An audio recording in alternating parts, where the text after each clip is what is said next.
Assalamualaikum warahmatullahi wabarakatuh. Perkenalkan, saya Uswatul Husna dengan nomor NIM 23BH10014, Prodi Manajemen, Fakultas Ekonomi. Jadi di sini saya akan memaparkan sedikit materi tentang urgensi etika bisnis Islam dalam membangun praktik bisnis yang berkeadilan.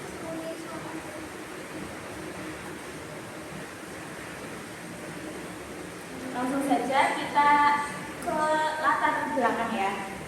Jadi latar belakang ini itu adalah perkembangan dunia bisnis saat ini berlangsung sangat pesat, ditandai dengan persaingan yang semakin ketat, inovasi yang terus bermunculan, dan tuntutan untuk memperoleh keuntungan sebesar-besarnya.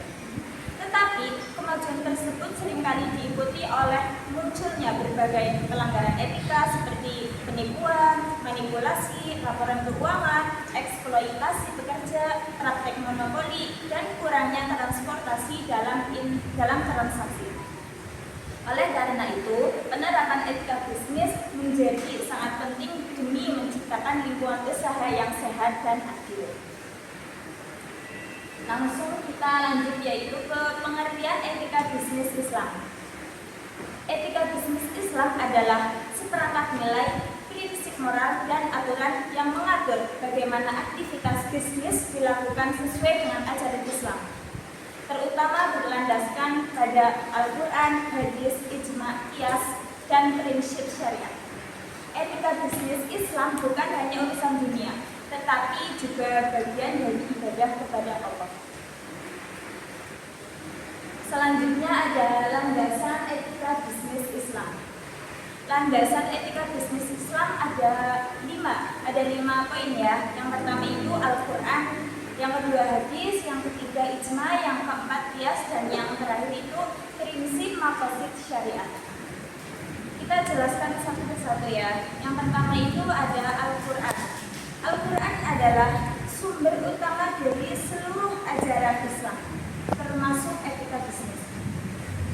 Al-Quran memberikan dasar moral tentang kejujuran, keadilan, larangan riba, larangan menipu, kewajiban menepati janji, dan pentingnya transaksi yang transparan. Jadi semua aturan bisnis itu fondasi awalnya itu pada Al-Quran. Pada yang tadi saya sebutkan. Yang kedua itu hadis. Hadis adalah sebuah perkataan, perbuatan, dan ketetapan Nabi Muhammad SAW. Di bidang bisnis, hadis menjelaskan contoh praktik jual beli yang benar, bagaimana Nabi menolak penipuan, mengajarkan timbangan yang adil, melarang monopoli, dan memberikan contoh attitude pedagang yang aman. Jadi kalau Al-Quran itu teori pada dasarnya, sedangkan hadis itu contoh praktik realnya. Selanjutnya ada ijma. Ijma artinya kesepakatan para ulama terhadap suatu hukum setelah wafatnya Rasulullah.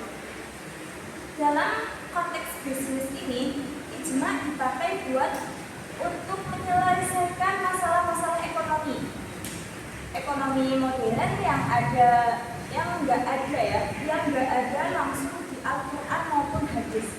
Misalnya hukum asuransi syariah, bank syariah, akad kontemporer, dan lain-lain. Jadi ijma itu kayak hasil musyawarah ilmiah para ahli. Selanjutnya yaitu qiyas.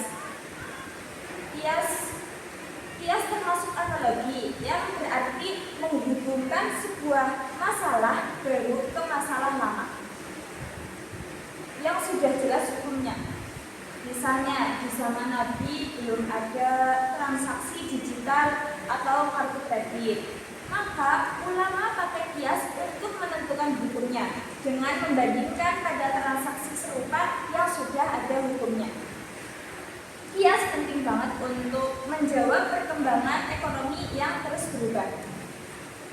Yang terakhir adalah maqasid syariah. Maqasid ini bertujuan besar dalam semua hukum syariah. Ada 5. Yang pertama itu menjaga agama, yang kedua jiwa, yang selanjutnya akal, yang selanjutnya lagi keturunan, dan yang terakhir harta.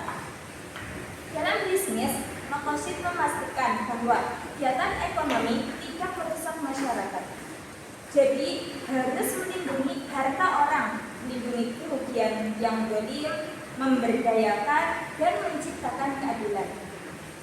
Intinya, bisnis boleh maju, tapi jangan merusak manusia atau tantangan sosialnya. Kita lanjut ke slide berikutnya, yaitu ada prinsip-prinsip utama etika bisnis. Dalam prinsip-prinsip etika bisnis terdapat 6 poin. Yang pertama itu keadilan. Keadilan itu berarti memperlakukan semua pihak secara seimbang dan tidak merugikan. Dalam bisnis, keadilan ini termasuk memberi harga yang wajar, tidak monopoli, tidak menekan pihak lemah, serta menegakkan hak dan kewajiban secara setara. Intinya jangan mencuri. Yang kedua, kejujuran. Kejujuran itu fondasi hubungan bisnis. Artinya, pedagang harus berkata apa adanya tentang kualitas barang, fondasi, kuantitas, harga, dan tidak menyembunyikan kecacatan barang tersebut. Jadi, kejujuran bikin transaksi berkah dan saling percaya. Yang ketiga adalah amanah. Amanah merupakan amanah itu bisa dipercaya dan memegang janji. Dalam bisnis, amanah berarti tepat waktu, menepati kontrak, menjaga titipan, dan tidak mengubah kesepakatan sepihak. Orang yang amanah dianggap punya integritas tinggi dalam Islam. Selanjutnya adalah tanggung jawab. Tanggung jawab mencakup moral dan hukum terhadap proses bisnis. Misalnya bertanggung jawab atas kualitas produk, menjaga keselamatan pelanggan, menyelesaikan keluhan, dan tidak lepas tangan jika ada masalah. Bisnis harus siap menanggung konsekuensi dari tindakannya. Selanjutnya, yang terakhir itu adalah larangan riba. Riba adalah tambahan yang diambil secara tidak adil dari transaksi utang piutang. Jadi, dalam etika bisnis Islam, riba dilarang karena bisa menindas, memiskinkan, dan membuat ketergantungan. Yang terakhir adalah larangan bohar.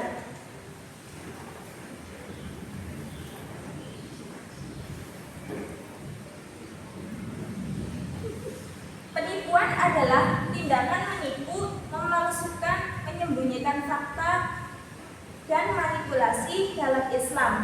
Penipuan dianggap merusak kepercayaan dan keadilan ekonomi. Larangan ini mencakup manipulasi harga, promosi palsu, dan penggelapan data. Selanjutnya kita ke slide urgensi etika bisnis Islam. Pentingnya etika bisnis. Selanjutnya kita ke slide urgensi etika bisnis Islam. Pentingnya etika bisnis Islam itu apa aja sih? Yaitu ada mencegah praktik kecurangan, penipuan, ataupun eksploitasi. Yang kedua ada membangun kepercayaan antara pelaku bisnis dengan konsumen. Maksudnya gimana?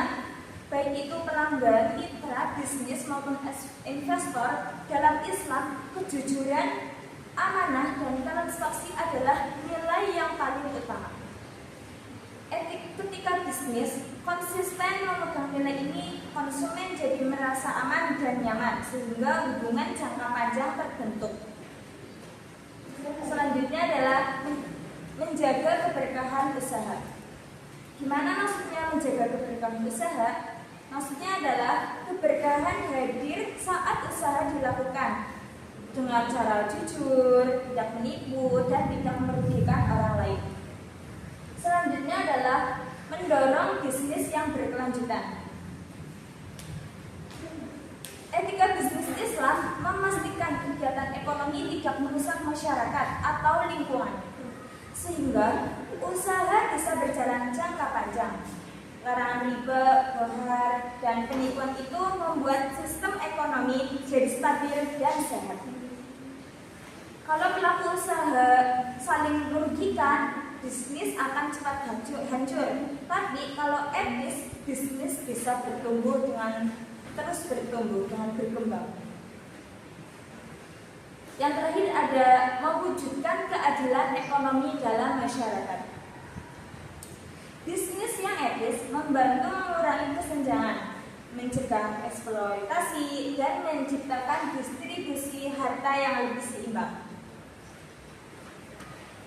Selanjutnya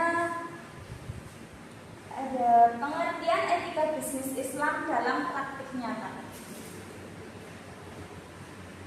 Ada 5 poin ya. Yang pertama itu kejujuran dalam harga dan kualitas. Jadi penjual harus menyampaikan kondisi barang atau jasa apa adanya. Tidak boleh melebih-lebihkan, nggak ada kebohongan tersembunyi. Yang kedua itu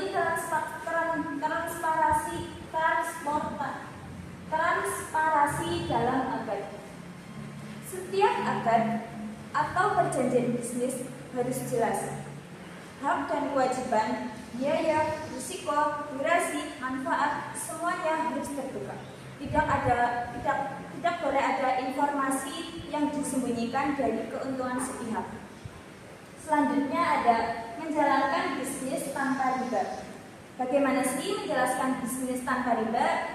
Yaitu harus menghindari bunga atau tambahan yang merugikan salah satu pihak dalam transaksi utang piutang. Dalam Islam, riba dianggap merusak keadilan ekonomi. Sebagai gantinya digunakan akad-akad yang halal seperti mudharabah, murabahah, musyarakah, atau ijarah. Selanjutnya ada pengelolaan karyawan secara adil. Maksudnya karyawan itu harus diperlakukan manusiawi. Gaji yang layak, jam kerja kelas, keselamatan kerja dijaga, tidak ada eksploitasi. Selanjutnya, menghindari praktik monopoli. Monopoli adalah situasi di mana satu pihak menguasai pasar dan mengatur harga seenaknya. Jadi, monopoli itu harus dihindari. Etika bisnis Islam melarang praktik seperti ini karena dapat menciptakan ketidakadilan, merusak persaingan sehat, dan memiskinkan pihak lain.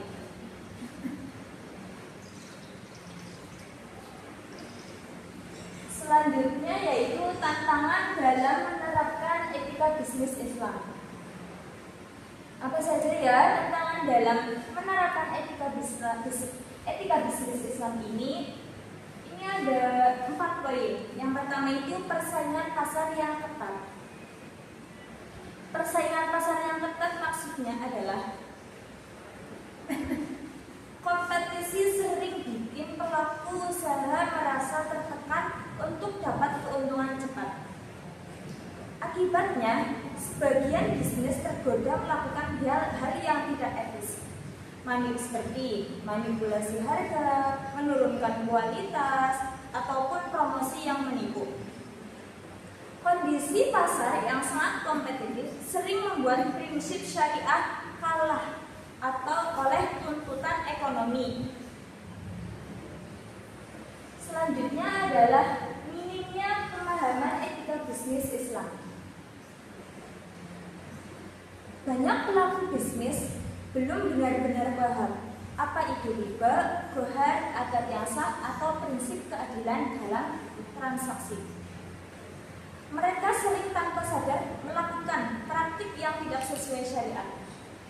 Jadi tantangan ini muncul karena kurangnya edukasi, literatur yang tidak dibaca, atau anggapan bahwa aturan syariah hanya untuk lembaga keuangan saja.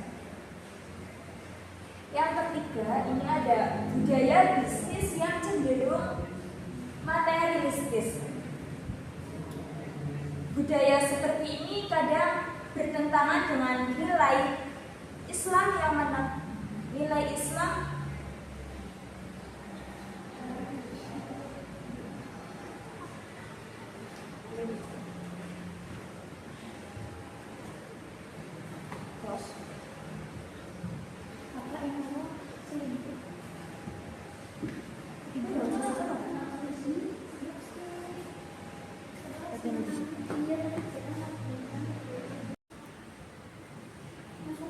Selanjutnya ada budaya bisnis yang cenderung materialistis. Banyak lingkungan bisnis saat ini menilai dari kesuksesan seperti uang atau keuntungan sebanyak-banyaknya. Budaya seperti ini kadang bertentangan dengan nilai Islam yang menekankan keberkahan, kejujuran, dan keadilan. Ketika orientasi untung besar dan cepat lebih menonjol, nilai moral dan spiritual sering dianggap nomor 2. Selanjutnya, kurangnya regulasi atau pengawasan.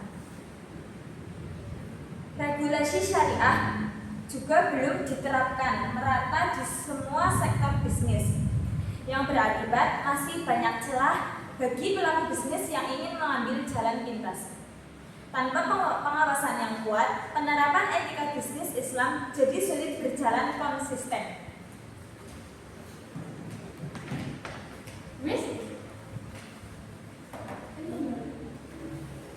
Selanjutnya yaitu dampak etika bisnis Islam terhadap keadilan dalam bisnis. Etika bisnis dapat menciptakan sistem bisnis yang pertama itu adalah transparan. Ketika bisnis Islam membuat proses bisnis menjadi terbuka dan jujur, mulai dari harga, kualitas barang, hingga angka dan resiko, transparan ini bikin semua pihak merasa aman karena tidak ada informasi yang disembunyikan. Dampaknya, hubungan antara penjual dan pembeli menjadi lebih sehat dan adil. Yang kedua, itu tidak merugikan salah satu pihak.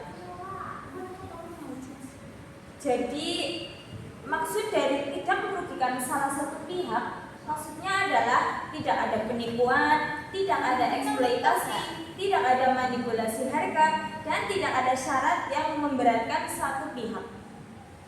Hal ini memastikan hal transaksi benar-benar adil bagi semua yang terlibat. Selanjutnya yaitu mendukung kesejahteraan bersama. Bisnis akan beretika ketika membuka lapangan kerja, mengalirkan rezeki yang halal, mendorong keadilan ekonomi, dan menciptakan sistem yang saling menguatkan. Yang terakhir adalah menjaga moralitas pelaku usaha. Dalam menjalankan prinsip Islam, pengusaha mendorong untuk tetap jujur, amanah, disiplin, dan tidak serakah.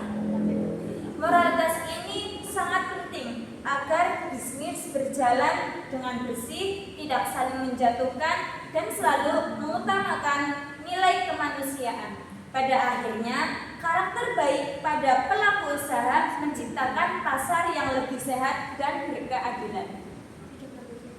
Jadi,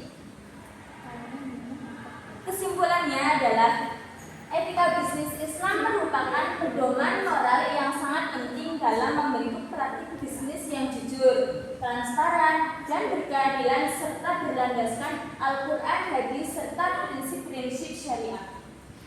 Etika ini menghadirkan nilai-nilai fundamental seperti kejujuran, keadilan, amanah, dan tanggung jawab yang harus diterapkan dalam setiap aktivitas usaha.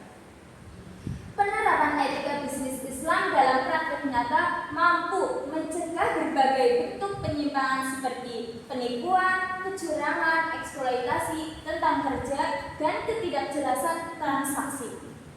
Secara demikian, urgensi etika bisnis Islam terletak pada perannya dalam membangun sistem bisnis yang tidak hanya mengejar keuntungan, tetapi juga menjaga nilai moral, keadilan sosial, serta kesejahteraan bersama. Sekian dari saya. Bila banyak tutur kata yang tidak menyenangkan, mohon maaf. Wassalamualaikum warahmatullahi wabarakatuh.